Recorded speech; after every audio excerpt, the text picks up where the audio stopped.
Pois já que Cristo padeceu por nós na carne, armai-vos também vós com este pensamento, que aquele que padeceu na carne já cessou do pecado.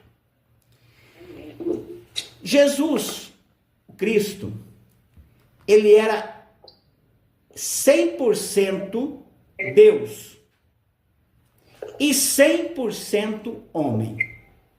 Só que quando ele foi para a cruz, foi o 100% homem que foi para a cruz.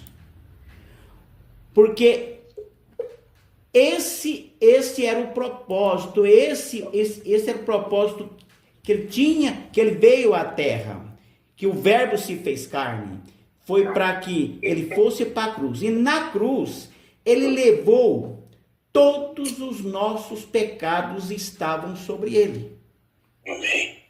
Estavam sobre ele. Ele não tinha pecado, mas o meu pecado estava lá sobre ele. E aqui e ele sofreu no corpo.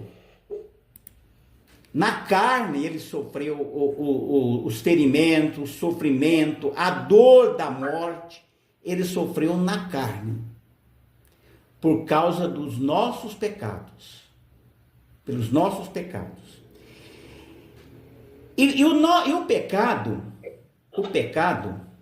nosso, ele cessa com a morte.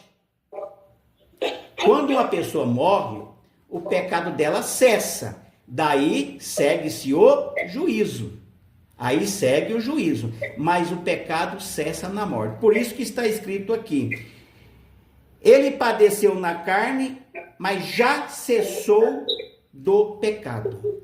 Porque todo o nosso pecado que estava sobre ele, quando ele expirou na cruz, todo o pecado nosso foi cancelado ali, daquele que o aceitar. Esse mistério, eu não sei explicar.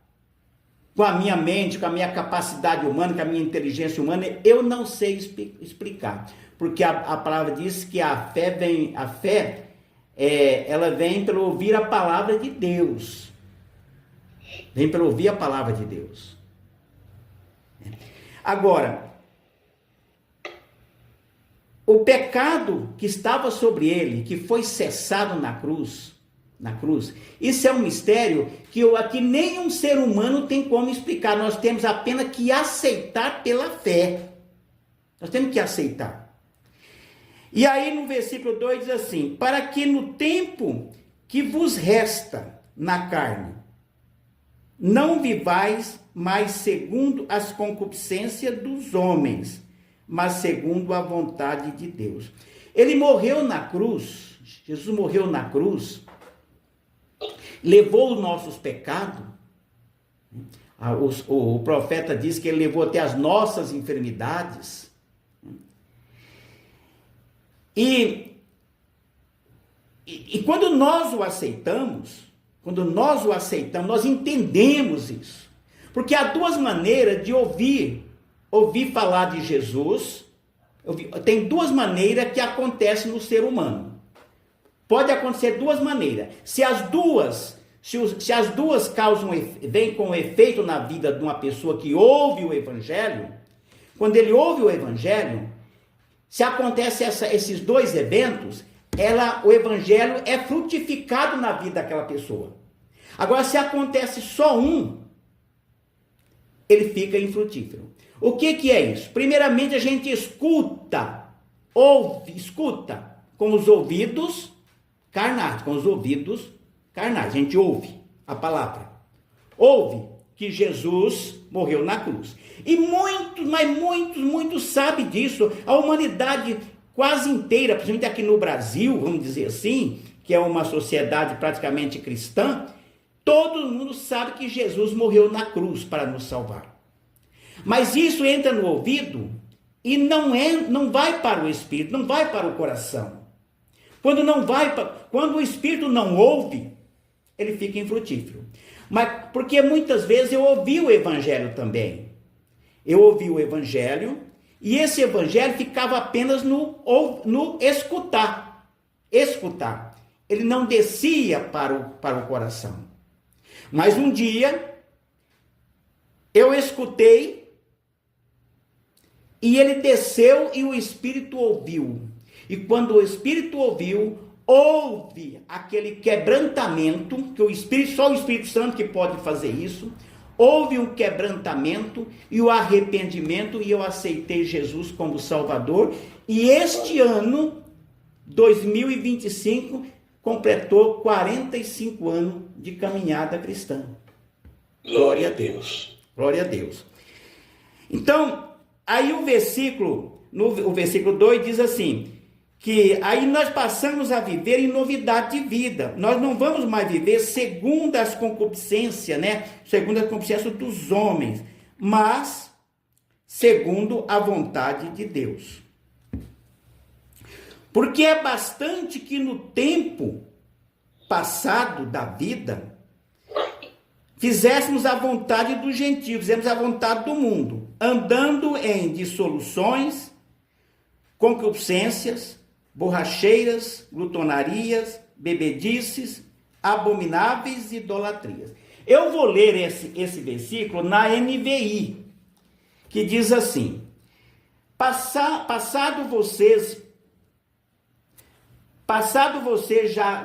no passado você já gastaram tempo suficiente fazendo o que agrada aos pagãos, ou seja, às pessoas do mundo. Naquele tempo vocês viviam em libertinagem, na sensualidade, nas bebedeiras, orgias e farras, e na idolatria repugnante. Então, todas estas coisas nós fazíamos antes de obedecer o Evangelho de Cristo. Todos nós fazíamos isso, nós vivíamos nisso. Por que nós fazíamos isso? Nós fazíamos isso para agradar as pessoas que estavam à nossa volta, para agradar, porque geralmente o pecado, ele é tão terrível, que geralmente a pessoa não peca sozinho.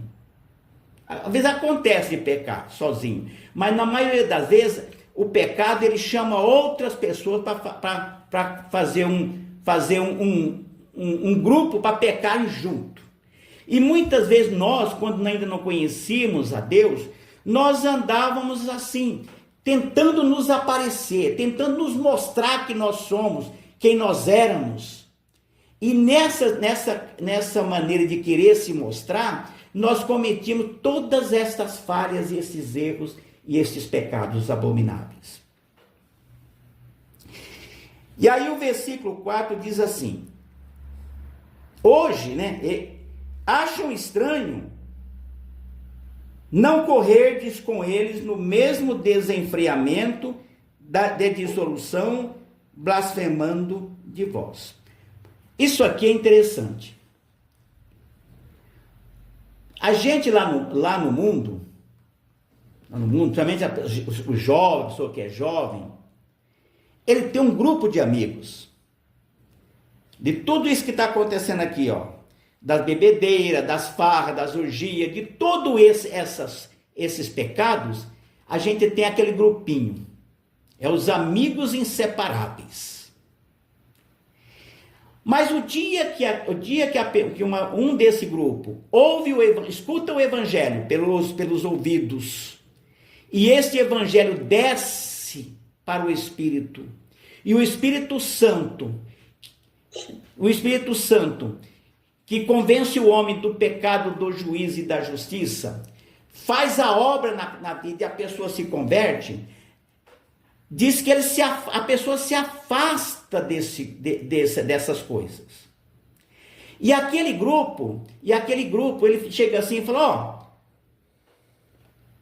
vamos lá hoje? Não, eu não posso ir hoje, rapaz, hoje eu não vou. Por que você vai? Porque eu estou indo numa igreja aí, né? Estou indo numa igreja. Mas que negócio é esse? Você agora vai nos abandonar? Não é isso, nós continuamos sendo amigos, mas só que eu não posso ir com vocês nesse aí, porque agora eu tô vivendo uma outra vida, né? E aí eles começam a dizer assim, mas pera um pouquinho. Ontem você foi com nós lá, hoje já não quer ir mais? É o que está dizendo aqui, ó. Eles acham estranho não correrdes com eles. E aí ele parte até para os insultos.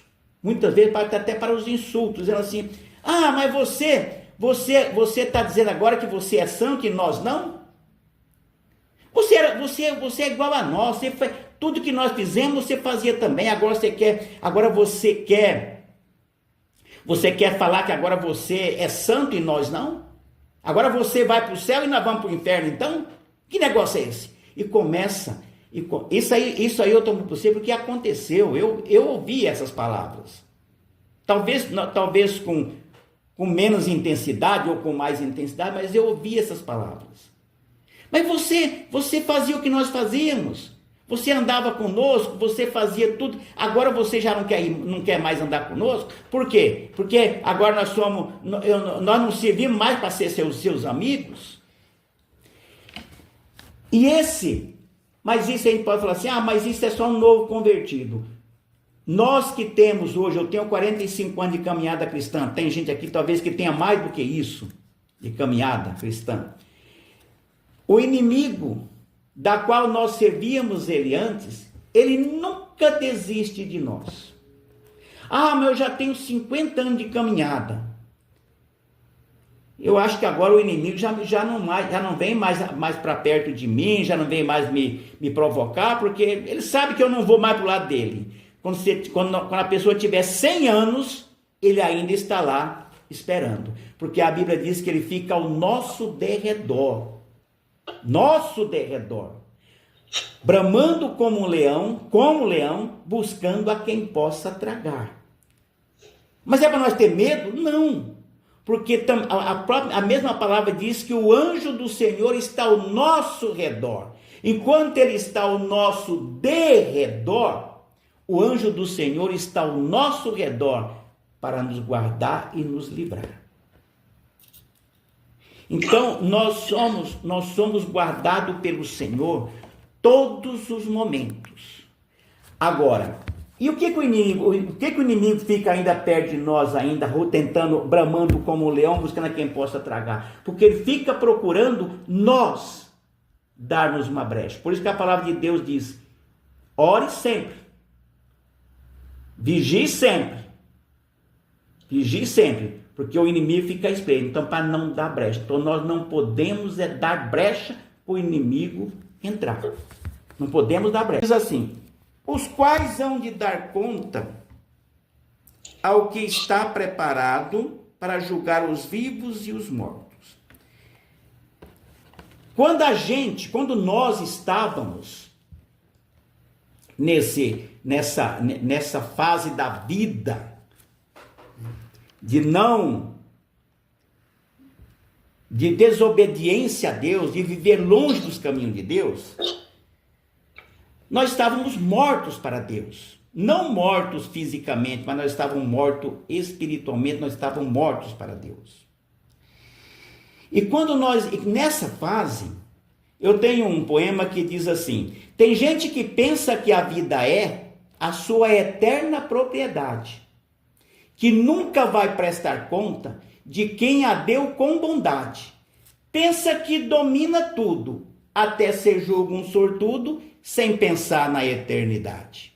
E era assim que nós vivíamos. E é assim que as pessoas que não têm Jesus, eles vivem hoje. Eles não pensam na eternidade. Eles não sabem que um dia eles vão ter que prestar conta, todos nós vamos prestar conta da nossa vida, daquele que deu a vida, daquele que é o autor da vida. É para ele que nós vamos prestar conta da nossa vida. Mas aqueles que não têm Jesus como nós, antigamente, nós também vivíamos nessa mesma condição. Porque por isto foi pregado. Olha, presta bem atenção nesse versículo aqui. Porque por isto foi pregado o evangelho também aos mortos, para que, na verdade, fossem julgados segundo os homens na carne, mas vivessem segundo Deus em espírito. Esses mortos aqui é os mesmos do outro versículo, porque ninguém prega o evangelho lá no cemitério para os túmulos. Ninguém chega perto de um túmulo e começa a pregar o evangelho para um túmulo. Não. Nós prega-se o evangelho para quem está vivo. Só que as pessoas que não aceitaram Jesus ainda, eles estão mortos. E é o que diz aqui. E o evangelho é pregado para eles. Para quê? Para que eles aceitem. Para que eles reconheçam. Para que eles ouçam. Escutem, né? Escuta com o ouvido, com as orelhas, né? E ouçam com o Espírito e se convertam. E que o Espírito Santo faça a obra naquela vida e eles se convertam. Porque os pecados deles, quando ele aceita Jesus, já foi julgado, já foi lá na cruz. Já foi na cruz com Jesus. Toda vez que toda pessoa que aceita Jesus, naquele momento, os pecados deles são perdoados. Todos os pecados são perdoados porque já estava lá na cruz com Jesus. Mas isso é um mistério. Ninguém consegue entender. Há 2000 anos atrás que Jesus foi para a cruz, e hoje, aquele que aceita Jesus hoje, os pecados dele já estavam lá. E ele é perdoado. Amém. E passa a viver em novidade de vida, que nem diz aqui, que nem está escrito aqui, ó. Mas vivessem segundo Deus em espírito, segundo a vontade de Deus em espírito. Não vive mais na carne, não vive mais para satisfazer o desejo da carne, mas vive agora para satisfazer o espírito segundo a vontade de Deus.